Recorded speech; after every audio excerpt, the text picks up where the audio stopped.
Welcome back, everyone, to Classic Nostalgia Shows. Tonight, we're doing something really special, something that takes us way back to a very different America. An America of radio dramas, dusty Western towns, those black and white television sets, and this one mysterious masked rider who just became, without a doubt, one of the most recognizable heroes in all of entertainment history. Oh, I'm already hooked, John. And I think I know exactly who you're talking about. The Lone Ranger, right? It's such a classic. But it's true, who really was the Lone Ranger, and why did millions of Americans, my grandparents included, become so completely obsessed with him? Exactly. And I think the biggest question of all is, why has this character, this figure from a bygone era, endured for nearly a century? So many other Western heroes just faded into history, but the Lone Ranger? He's still here, still a presence. Tonight, we're really going to dive deep into the rise of the Lone Ranger and explore how a simple masked lawman truly became an American legend. I love that. So saddle up, everyone, as John said, and let's ride back into the Old West. I'm excited because this character feels almost mythical, even today. Where do we even begin with a legend like this? Well, to truly understand why the Lone Ranger became so incredibly important, we first have to understand the America of the 1930s. This was, as we all know, the era of the Great Depression. I mean, people were really struggling. Jobs were scarce, families were just trying to make ends meet, and at night, they gathered around their radios, right? They were searching for entertainment, for distraction, but also, honestly, for hope. That's such a vital context, isn't it? Because for us, we have endless streaming, cable, you name it. But back then, radio truly was king. It was the only real source of widespread entertainment, captivating millions of imaginations. And I can only imagine how powerful that must have been for people living through such hard times. It really was. And Westerns, specifically, were incredibly popular on the radio. They represented something so deeply American, don't you think? Like justice, freedom, courage, that whole frontier independent spirit. Audiences were desperate for heroes, for someone to believe in. Absolutely. It makes sense. When life is chaotic and uncertain, you want those clear lines of good and evil. But from what I recall, a lot of the Western heroes of that time were a bit rough around the edges, maybe a little flawed, sometimes even gunfighters who weren't always good in the traditional sense. Precisely. And then came someone different, someone mysterious, someone noble. A hero who, remarkably for the time, refused to kill unless it was absolutely, unequivocally necessary. And in 1933, radio audiences first heard those unforgettable words that just echoed through living rooms across the country. A fiery horse with the speed of light, a cloud of dust, and a hearty, hi-yo silver, the Lone Ranger. Chills! Seriously, those words are iconic even now. And just like that, a legend truly was born. It's wild to think about the impact that introduction alone must have had on people listening in. It immediately sets a tone of adventure and grandeur. It really does, and I think one of the smartest things about the Lone Ranger was the mystery. Nobody knew exactly who he was, right? The backstory that was given to audiences was that he was the sole survivor of an ambush that killed a group of Texas Rangers. He was badly wounded, and then he was rescued by Tonto, who nursed him back to health. And to hide his identity and continue fighting injustice, he wore that black mask. The mask is everything, isn't it? That mystery just instantly made him so compelling. I can imagine kids at home imagining themselves as him, playing out those scenarios. And adults, I think, admired him for that unwavering commitment to justice, even from behind a hidden identity. Absolutely. And unlike many of those other Western gunslingers we just talked about, the Lone Ranger followed a really strict moral code. He truly believed that justice mattered, honesty mattered, and that violence should always be limited. Most importantly, he believed innocent people deserved protection. That wasn't just a plot device, it was his core identity. Which was incredibly important during the Depression, as you said.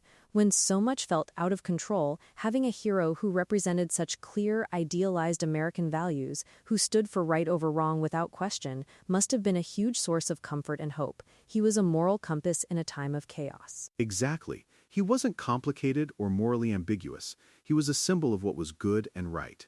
And you can't talk about the Lone Ranger without immediately talking about Tonto, can you?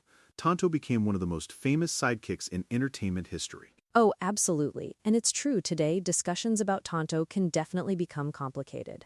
Modern audiences rightly debate some of the stereotypes and portrayals used in early Hollywood westerns, and that's an important conversation to have. But historically speaking, the partnership itself was enormously significant. It was, because Tonto wasn't just comic relief, right? He was loyal, intelligent, brave, resourceful. And many stories really showed that the Lone Ranger survived, specifically because of Tonto's help. It wasn't just a one-sided relationship. Their partnership became one of the defining duos of classic American entertainment. Yeah, their dynamic was key. They balanced each other out, and Tonto often had skills and insights that the Lone Ranger didn't, especially when it came to tracking or understanding the land.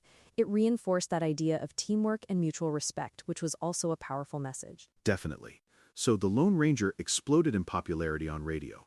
But then, television, as it often does, transformed him into a national phenomenon. In 1949, Clayton Moore stepped into the role, and for so many Americans, he was the Lone Ranger. That mask, that white horse silver, that calm, authoritative voice, it became iconic almost overnight. It really did. I remember my grandma talking about how special it was when they finally got a TV. It was still so new in so many homes, and families would gather in the living room specifically to watch westerns every week. The Lone Ranger, I imagine, stood apart because he was always so honorable, right? He absolutely did. He never drank, he rarely used profanity, he treated people respectfully, and he protected ordinary citizens. In many ways, parents really trusted the Lone Ranger. They knew their kids could watch him, and he embodied everything they wanted their children to see in a hero. And that, I think, made him perfect family television. That's such a good point. In a rapidly changing world, having a hero that parents could wholeheartedly endorse, someone who taught clear moral lessons, was invaluable. And kids, of course, just absolutely adored him. It's easy to see why, honestly. Oh, they did. I mean, think about it. He had a secret identity, a mask, a silver bullet. How cool is that? A legendary horse, and that famous catchphrase. Everything about him felt larger than life. Children played Lone Ranger games in neighborhoods across America. Toy guns, masks, lunchboxes, comic books, costumes, they just flooded stores. It became a whole world for them, not just a show. For many kids growing up in the 1940s and 50s, the Lone Ranger wasn't just a TV character, he was the hero. I mean, who wouldn't want to ride a magnificent white horse and fight for justice? With Karmleidekind Ruwain, unlike darker, more complex modern anti-heroes we see today, the Lone Ranger represented certainty, good versus evil, right versus wrong. That simplicity gave audiences so much comfort, especially in a rapidly changing post-war America. It was a clear moral compass. Yeah, that's such a powerful observation. Sometimes you just want to know who the good guys are and that they're going to win. And speaking of that magnificent white horse, we absolutely cannot ignore Silver. Silver may just be one of the most famous horses in television history. Oh, absolutely. The image of the Lone Ranger rearing up on that white horse became instantly recognizable. And that cry, "Hi-yo, Silver, away!" It became part of American pop culture forever. It was exciting, heroic, adventurous.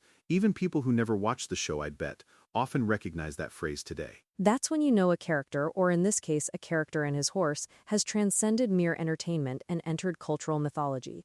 It's more than just a line, it evokes a whole feeling, a whole era. It's truly iconic. Totally. And the structure of the show itself was incredibly effective. Each episode typically involves some form of injustice, corruption, danger, or just ordinary citizens in trouble. Then, the Lone Ranger would arrive, almost like a mythical figure, right? He'd restore order, solve the problem, and then, crucially, disappear before receiving any praise. Oh, that's such an important detail. He wasn't doing it for the glory or the recognition. He helped because it was the right thing to do. That formula, that motivation must have resonated so deeply with audiences, especially, as you mentioned, after World War II, when America was really celebrating ideals of heroism, sacrifice, and morality. Precisely. He wasn't motivated by money or fame. He helped because of his strong moral compass. It was pure, unadulterated heroism. But like many Western heroes, the Lone Ranger eventually faced changing tastes, didn't he? By the 1960s, television became more complex, Westerns started getting darker, and audiences, frankly, began to want anti-heroes. Yeah, the landscape really shifted. Violence on screen increased, and I think the clean-cut morality of the Lone Ranger, while once his strength, started to feel a bit old-fashioned to some viewers. New Westerns were featuring morally gray characters, which was a big departure. It was. But here's something interesting. Even as his peak popularity faded, the legend remained. Because the Lone Ranger represented more than just entertainment. He represented a memory of a certain America, an America many people still feel incredibly nostalgic for. That's so true.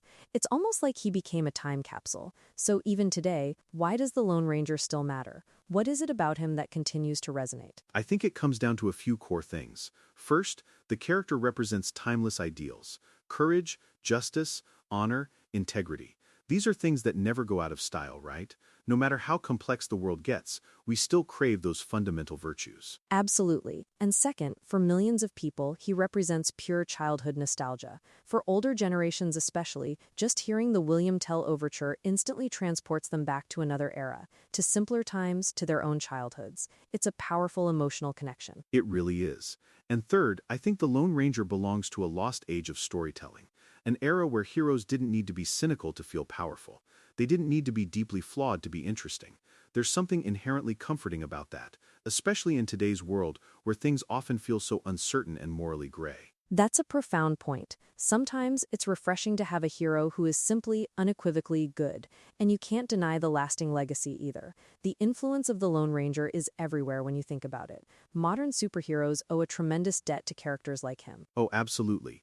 Think about it. Secret identities, strict moral codes, symbolic costumes, loyal partners, recurring villains. In many ways, the Lone Ranger really helped bridge the gap between those old Western heroes and the modern superheroes we see dominating screens today. Without him, later masked heroes may have looked very, very different. He set a blueprint, and even today, decades after his peak popularity, that image remains unforgettable. The black mask, the white horse, the silver bullets, and of course, that unmistakable cry of "Hi-yo, Silver." That's not just television history anymore. No, it's not.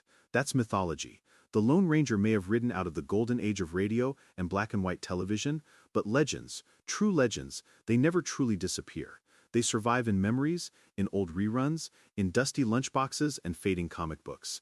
And, most importantly, in the nostalgia people still feel when they hear those famous words, "Hi-yo, Silver, away." What a fantastic journey, John. It really makes you appreciate how a character can transcend time and media. Thank you for walking us through the legend of the Lone Ranger. My pleasure, Annie. And thank you all for joining us tonight on Classic Nostalgia Shows.